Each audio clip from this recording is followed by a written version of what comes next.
Welcome बच्चों, my self doctor के Soni from के सोनी केमिस्ट्री क्लासेस। हाजिर हूँ बच्चों आपके सामने फिर एक बार नीट 2020 के क्वेश्चन पेपर का एक्सप्लेनेशन के साथ।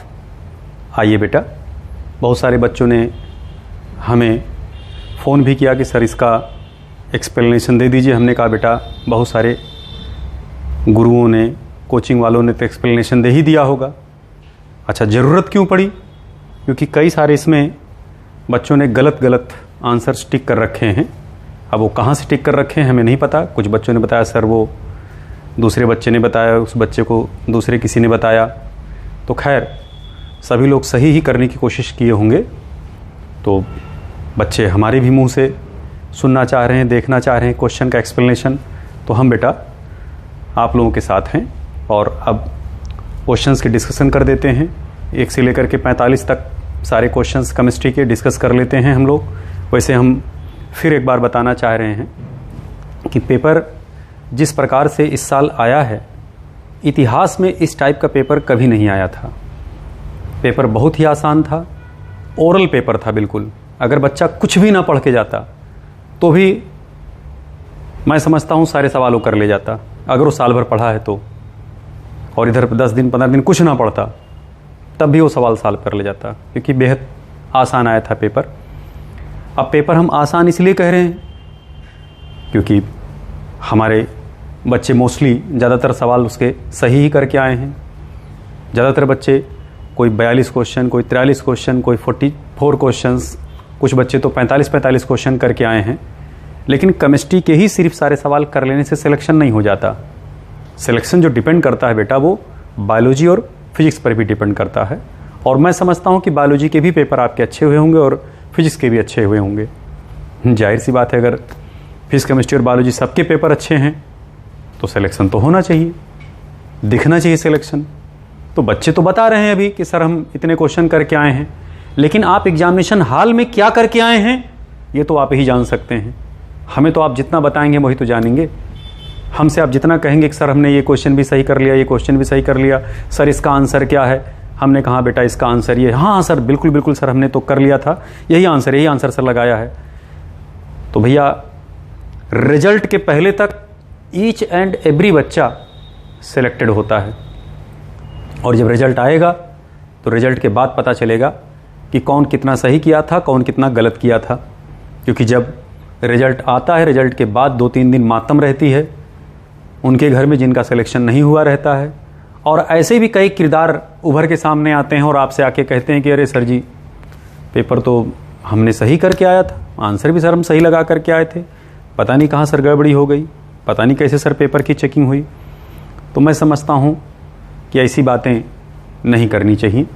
क्यों?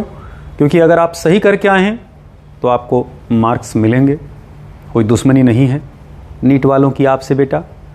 और जो भी कमियां हैं उनको दूर करके फिर से दोबारा आप लगें। हम ये बात उन बच्चों तक मैसेज देना चाहते हैं जो बच्चे मायूस हैं, जिनका किन्हीं कारणों से पेपर गड़बड़ हो गया है इतना आसान आने के बावजूद भी। वो चाहे उनकी बेवकूफ़ी की वजह से हो, चाहे उनके हड़बड़ाहट की वजह से हो, या इस प्रकार से थिंकिंग की वजह से हो कि अरे इसका आंसर तो सी नहीं हो सकता, या इसका आंसर 3rd नहीं हो सकता, इसका आंसर 4th ही होगा, इतना आसान कैसे हो सकता है। बहुत सारे बच्चे हर सवाल को, प्रत्येक सवाल को शक की निगाहों से देखने लगते हैं। उसके पीछे भी उनका कारण है, शक की निगाहों से देखने के पीछे भी उनका कारण है, क्योंकि इतने टफ टिपिकल सवाल कर चुके होते हैं। गुरुजी लोग इनके दिमाग में इस कदर हवा बैठा चुके रहते हैं नीट का कि बेटा अरे क्वेश्चन बहुत टफ आएगा, इस बार बहुत टफ आ रहा है, पेपर बहुत टफ बनेगा, इतना आपको नीट वालों ने इतना टाइम आपको दिया है, सरकार ने इतनी समय आपको दिया है कि पेपर तो इतना खतरनाक आएगा कि आप सॉल्व नहीं कर पाओगे। तो खैर पेपर जो हुआ वो तो आपके आंख के सामने ही है। अगर हम टफ पेपर कर सकते हैं तो हम आसान भी पेपर करने की ताकत रखें। हाँ, ये अलग बात है कि अगर हम आसान पेपर कर ले रहे हैं तो जरूरी नहीं कि हम टफ पेपर सारे कर ले जाएं, लेकिन अगर हम टफ क्वेश्चंस कर ले रहे हैं तो ये बिल्कुल भी अधिकार हमारा बनता है कि हम आपसे पूछें कि साहब आप आसान क्वेश्चन क्यों नहीं कर पाए। बोलें तो बिल्कुल भी मायूस ना हो बेटा, बिल्कुल भी डिप्रेशन में ना जाएं। फिर से पूरी ताकत के साथ, पूरी एनर्जी के साथ, पूरी ऊर्जा के साथ आप फिर से लगें, फिर से लड़ें, क्योंकि चलने का नाम ही ज़िंदगी है, लड़ने का नाम ही ज़िंदगी है, आगे बढ़ने का नाम ही ज़िंदगी है बेटा। ओके, आइए हम ज़्यादा डिस्कशन इस पर इसलिए नहीं करेंगे क्योंकि हमें सारे क्वेश्चंस का डिस्कशन करना है, पेपर सारे क्वेश्चंस का एक्सप्लेन करने हैं बेटा। तो आइए पहले क्वेश्चन पे हम लोग निगाह डालते हैं। पहला क्वेश्चन क्या कह रहा है? कह रहे साहब आइडेंटिफाई द इनकरेक्ट स्टेटमेंट। सवाल में कहा जा रहा है कि कौन इनकरेक्ट स्टेटमेंट है, इनमें से बताएं कि कौन इनकरेक्ट स्टेटमेंट है। ओके, तो कौन कौन करेक्ट हैं, कौन कौन इनकरेक्ट हैं, जरा इसको हम लोग देख लें। चलिए लास्ट ऑप्शन से हम लोग स्टार्टिंग लेते हैं। कह रहे साहब interstitial compounds are those that are formed when small atoms like hydrogen, carbon, nitrogen are trapped inside the crystal lattices of metals. हमने आपको बताया है भैया कि ये जो मेटल हैं, मेटल के बीच ये जो खाली स्पेस होते हैं, इसी में बेटा छोटे छोटे एटम ट्रैप्ड हो जाते हैं। किस में ट्रैप हो जाते हैं? इंटरस्टिशियल स्पेस में। कौन छोटे एटम ट्रैप्ड होते हैं? जैसे हाइड्रोजन, कार्बन, नाइट्रोजन। और ये क्या हैं? ये ट्रांजिशन मेटल्स हैं। तो मेटल के इंटरस्टिसेस में छोटे छोटे एटम जब ट्रैप्ड हो जाते हैं तो ऐसे कंपाउंड को कहा जाता है interstitial compound. Interstitial compound. Okay, तो ये तो बात तो बिल्कुल सही है कि interstitial compound are those that are formed when small atoms like hydrogen, carbon, nitrogen are trapped inside the crystal lattices. तो ये तो बिल्कुल करेक्ट है भाई। और ये जो इंटरस्टिशियल कंपाउंड बनकर के आते हैं, इनकी हार्डनेस भी बढ़ जाती है।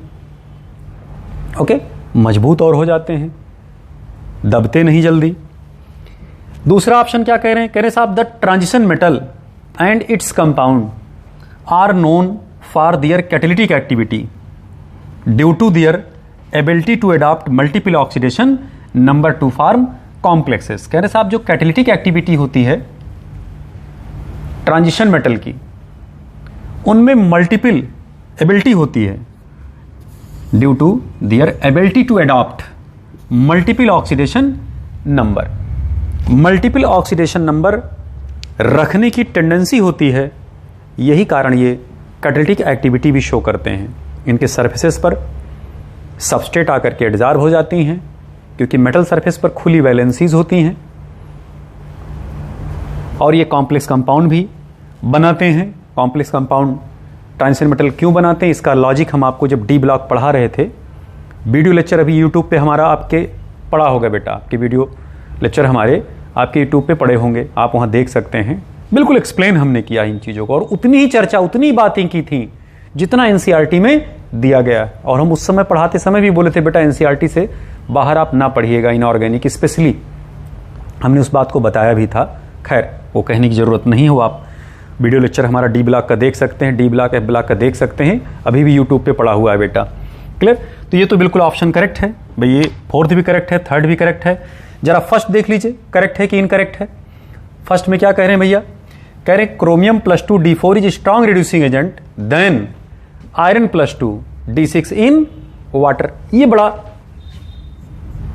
प्यारा स्टेटमेंट है और करेक्ट स्टेटमेंट है, और इसको हमने जब डी ब्लॉक पढ़ाया है, यूट्यूब पे पढ़ा हुआ है, आप देख सकते हैं यूट्यूब पर डी ब्लॉक जहां हम पढ़ाए हैं, डी ब्लॉक में प्रॉपर्टी में इन बात को हम एक्सप्लेन किए हैं, वहां पर बताएं हैं इसका रीजन, और फिर दोबारा हम बताते हैं। हम आपको देख लें जरा रीजन इसका भैया।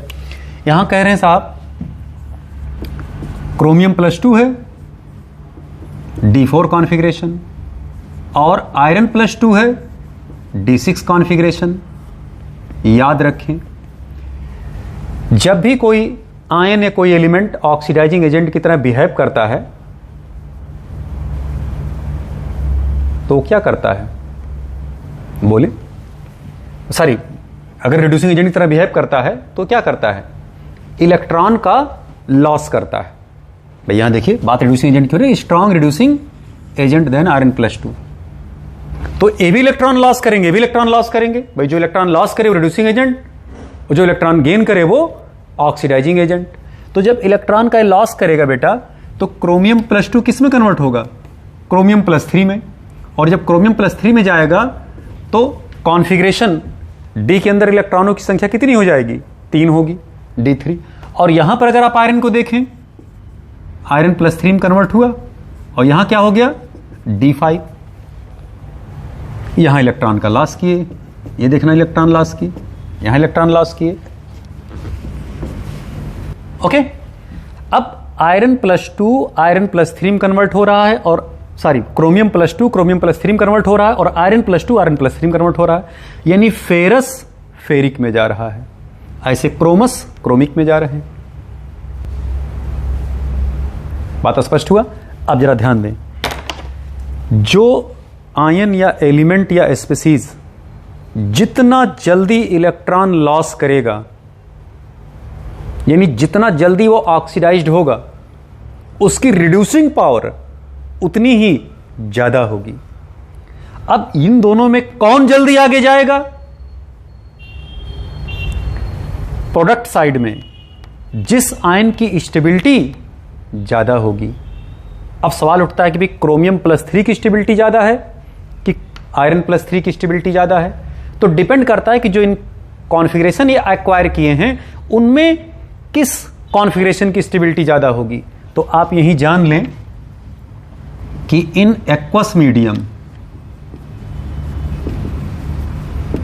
Stability of D3 is greater than D5। In aqueous medium stability of D3 is greater than D5। तो D3 की स्टेबिलिटी D5 से ज्यादा है। D3 का मतलब कि क्रोमियम +3 की स्टेबिलिटी आयरन +3 से ज्यादा है। तो जाहिर सी बात, अगर इसकी स्टेबिलिटी ज्यादा होगी तो क्रोमियम +2 जल्दी से क्रोमियम +3 में कन्वर्ट होगा। अगर क्रोमियम +2 जल्दी से क्रोमियम +3 में कन्वर्ट होगा तो जाहिर सी बात है कि इसकी रिड्यूसिंग पावर आयरन +2 से ज्यादा होगी। तो आप कह सकते हैं कि reducing power of iron +2 is greater than, sorry chromium +2 is greater than iron +2। बात स्पष्ट हुआ? क्योंकि स्टेबिलिटी D3 की D5 से ज्यादा है। तो जब इसकी स्टेबिलिटी ज्यादा है तो जल्दी से आगे जाएगा, वो रिएक्शन जल्दी आगे प्रोसीड करेगा जिसका प्रोडक्ट ज्यादा स्टेबल होगा। तो इस रिएक्शन का ये प्रोडक्ट ज्यादा stable in comparison to this. तो जितने जल्दी इलेक्ट्रॉन लॉस करेगा उसकी रिड्यूसिंग पावर उतनी ज्यादा। तो इसका मतलब क्या हुआ कि ये पहला ऑप्शन भी करेक्ट है, तीसरा ऑप्शन भी करेक्ट है, चौथा ऑप्शन भी करेक्ट है। ओके साहब, दूसरा ऑप्शन बताइए। अब जाहिर सी बात है, अगर 3 करेक्ट है तो दूसरा ऑटोमेटिक इनकरेक्ट होगा। इनकरेक्ट है कि नहीं है इसको भी जरा चेक कर लें।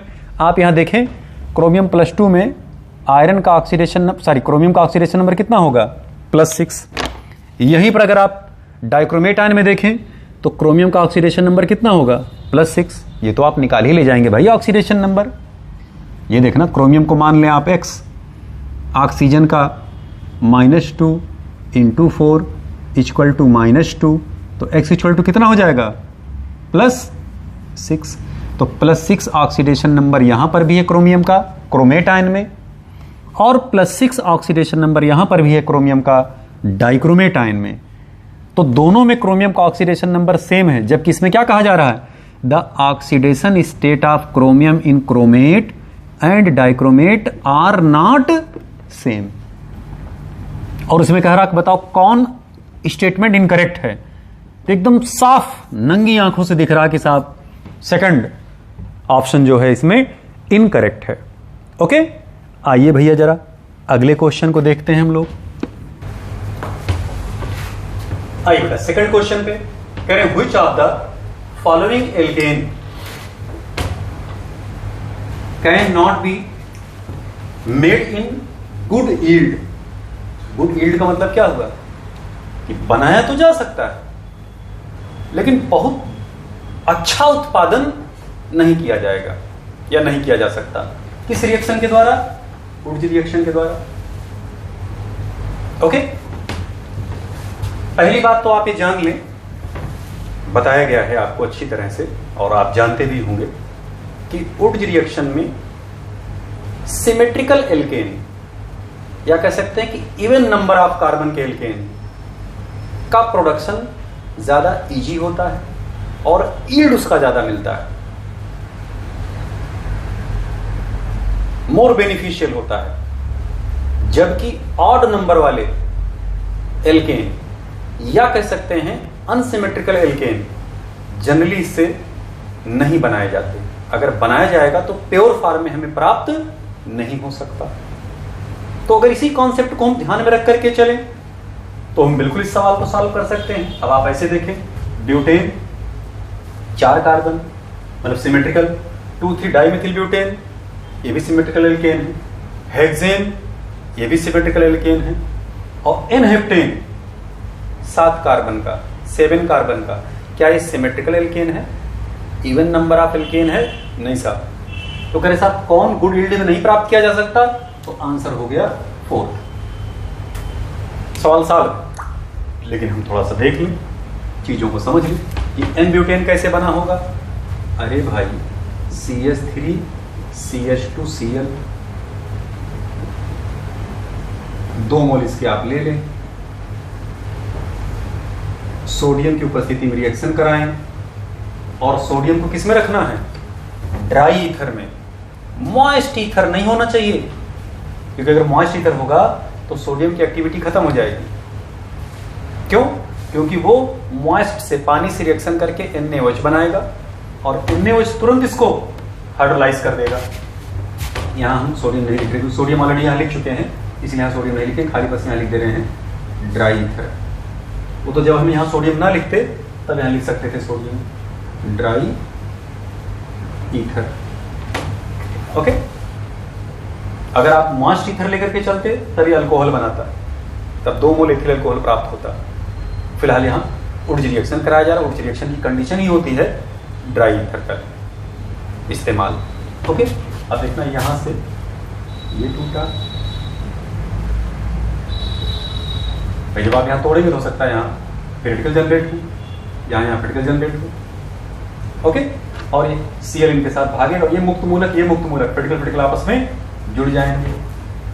CH3 CH2 CH2 CH2 CH3 और 2 मोल आप क्या बना? NaCl। क्लियर? ये देखना बना क्या? N butane. पहला ऑप्शन नहीं सही होगा। क्यों? क्योंकि इसमें देखिए गुड यील्ड हमें प्राप्त हो रहा है, कोई साइड में मुख्य रूप से प्रोडक्ट नहीं हमें दिखाई पड़ रहा है। क्लियर? अब अगर आप इसमें देखें या सेकंड ऑप्शन में देखें, एनहेक्सेन CH3 CH2 CH2 Br ले लें, 2 मोल हम इनका ले लिए, सोडियम ईथर की उपस्थिति में रिएक्शन करा रहे हैं, बॉन्ड यहीं से टूट जाएगा, क्रिटिकल जनरेट होंगे, ये क्रिटिकल अपने क्रिटिकल से जुड़ेगा तो 3 कार्बन देखिए है और 3 कार्बन के फिर जुड़ जाएगा यहीं CH3 CH2 CH2 CH2 CH2 CH3 और साथ में 2 मोल ऑफ NaCl। ये देखना N हेक्सेन बना। क्लियर बात? यहां देखिए जरा भैया, तीसरे ऑप्शन में देखिए जरा, CH3 CH CH3Cl NaCl CH3 CH3, ये है आइसोप्रोपिल क्लोराइड। आइसोप्रोपिल क्लोराइड ये सेकेंडरी एल्काइल हैलाइड है। ये दोनों प्राइमरी एल्काइल हैलाइड थे बेटा, ये सेकेंडरी एल्काइल है। क्लियर? यहां देखिए ऐसे बांड टूटा, ऐसे निकले CH3 CH CH3 CH और साथ में 2 मोल NaCl निकल गया। ये हुआ 2,3 डाइमेथिल ब्यूटेन। देखिए सिमेट्रिकल बना कि नहीं बना? अच्छा बिल्कुल बना सिमेट्रिकल। अब इसमें चौथा ऑप्शन जरा देख लें, हम इसको मिटा दे रहे हैं क्योंकि हमारे पास नीचे जगह नहीं।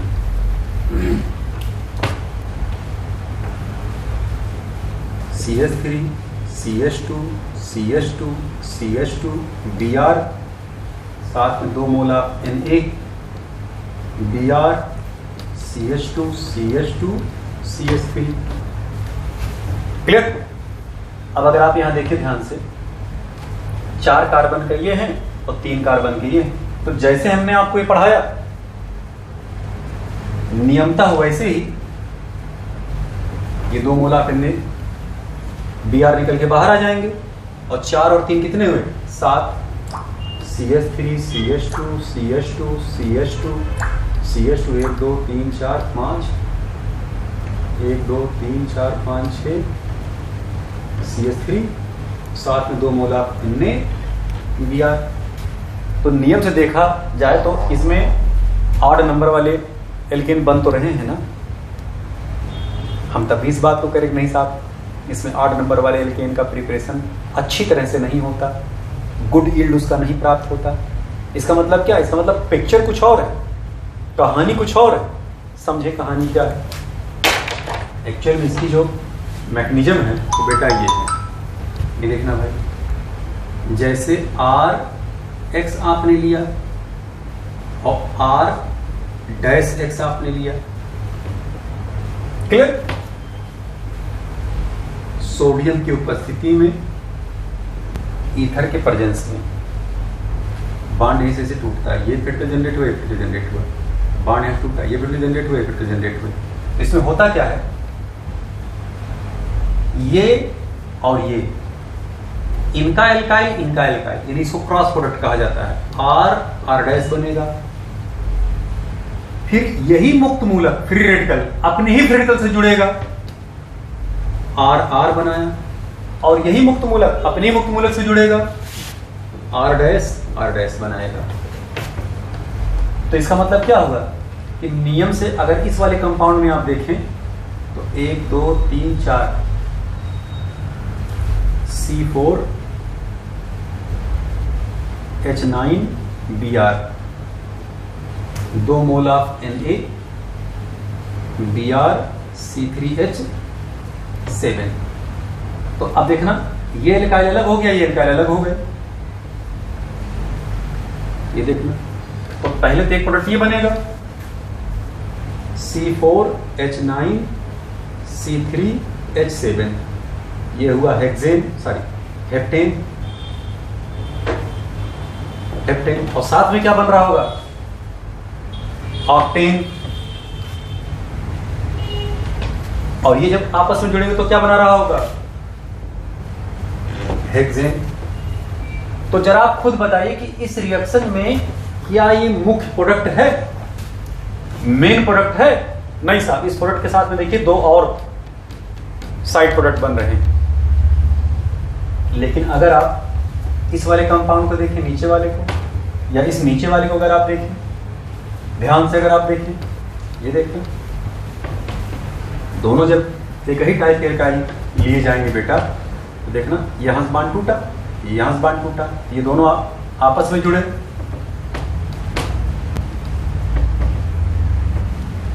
ठीक, और ये जब खुद अपने से ही जुड़ेगा तब भी यही बनेगा, और ये मुक्त मूलक अपने। तो बेटा अगर सेम टाइप के एल्काइलाइड अगर आप लेकर के चल रहे हैं, क्लियर बात, तो उसमें एक ही मेन प्रोडक्ट बनेगा। और अगर आप डिफरेंट एल्काइलाइड लेके चल रहे हैं तो साथ में बाई प्रोडक्ट भी बनेगा। बात स्पष्ट हुआ? और डिफरेंट एल्काइलाइड अगर आप लेके चलेंगे तो जो प्रोडक्ट बन करके आएगा वो जनरली इवन नंबर का नहीं होता, ऑड नंबर का मेन। तो ये क्रॉस प्रोडक्ट है और ये सब सेम प्रोडक्ट है, ठीक है बात। हालांकि ये मेन प्रोडक्ट है, लेकिन मेन प्रोडक्ट के साथ भी तो 2 प्रोडक्ट बन रहे हैं। लेकिन यहाँ पर जब ये और ये दोनों क्रॉस प्रोडक्ट एक बनाएंगे, फिर ये अपने से जुड़ के बनाएगा, फिर ये भी अपने से जुड़ के बनाएगा, तब भी तो वही होगा, साइड वाले भी ब्यूटेन ही निकल करके आएंगे ना बेटा। बात स्पष्ट हुआ? तो इसमें ऑप्शन कौन सा करेक्ट हो जाएगा भैया? हेप्टेन का। कि हेप्टेन इसमें गुड यील्ड में बनाया नहीं जा सकता। ऑड नंबर वाले एल्केन उड्ज रिएक्शन में मुख्य रूप से ऑड नंबर वाले एल्केन का प्रिपरेशन मुख्य रूप से इसमें नहीं होता, गुड यील्ड उसका नहीं प्राप्त होता। क्लियर हुआ? आइए अगले क्वेश्चन पे बेटा। क्वेश्चन जो पूछा गया है वो कह रहे साहब अगर हम यूरिया का वाटर से रिएक्शन। आइए बेटा क्वेश्चन, अगला क्वेश्चन कह रहे हैं यूरिया को अगर हम पानी में डिजॉल्व करें और डिजॉल्व करने के बाद इस सोल्यूशन को हम क्या कर दें, डिकम्पोज कर दें। डिकम्पोज करने पर कंपाउंड बी, और उस जो बी कंपाउंड बन करके आ रहा है उसमें हम एक्वस कापर डाल रहे हैं, और कापर क्यूप्रस फॉर्म में नहीं है, क्यूप्रिक फॉर्म में है। अगर साहब डीप ब्लू सोल्यूशन हमें प्राप्त हो रहा है, क्या साहब बताओ वो जो सोल्यूशन प्राप्त हो रहा है वो सोल्यूशन कौन सा है। तो पहले तो आप जान लें कि अगर हम यूरिया को पानी में डालते हैं, किस में डाल दें, पानी में, तो पहले तो आप ये जान लें कि अगर यूरिया पानी में जाएगा तो ये पानी के साथ हाइड्रोजन बॉन्ड बनाता है। जैसे आप ऐसे देख सकते हैं, ये बना सकता है, या वाटर का जो ऑक्सीजन है वो इसके हाइड्रोजन के साथ बना सकता है। क्लियर बात। तो आप इसको ऐसे कह सकते हैं कि यूरिया इन वाटर, तो ये एक्वस यूरिया कहलाया। क्लियर बात। अब अगर हम इसी को डिकम्पोज कर दें, ओके, तो अगर आप यूरिया को डिकम्पोज करते हैं एक्वस यूरिया को, तो जानते क्या बनेगा बेटा, कार्बन डाइऑक्साइड और अमोनिया। अब अगर आप क्यूप्रिक आयन से इसका फर्दर रिएक्शन कराते हैं, क्लियर, तो क्यूप्रिक आयन से जब आप रिएक्शन कराओगे तो कार्बन डाइऑक्साइड तो क्यूप्रिक आयन से रिएक्शन करेगा नहीं, मीडियम एक्वस है, अमोनिया डिजॉल्व हो चुकी है, तो अमोनिया क्यूप्रिक आयन से रिएक्शन करके Cu tetra amine cupric ion बना लेता है। ये क्या बना बेटा, ये कॉम्प्लेक्स कंपाउंड बना। इसका कलर कैसा होता है, नीले रंग का होता है, गाढ़े नीले रंग का। तो अब सवाल इसे पूछा गया कि साहब बताओ कौन सा ऑप्शन करेक्ट होगा। क्लियर बात। तो इसमें ऑप्शन कौन सा करेक्ट हो सकता है, थर्ड ऑप्शन करेक्ट हो सकता है बेटा। क्लियर बात, स्पष्ट हुई बातें। आइए भैया अगला क्वेश्चन देख लें।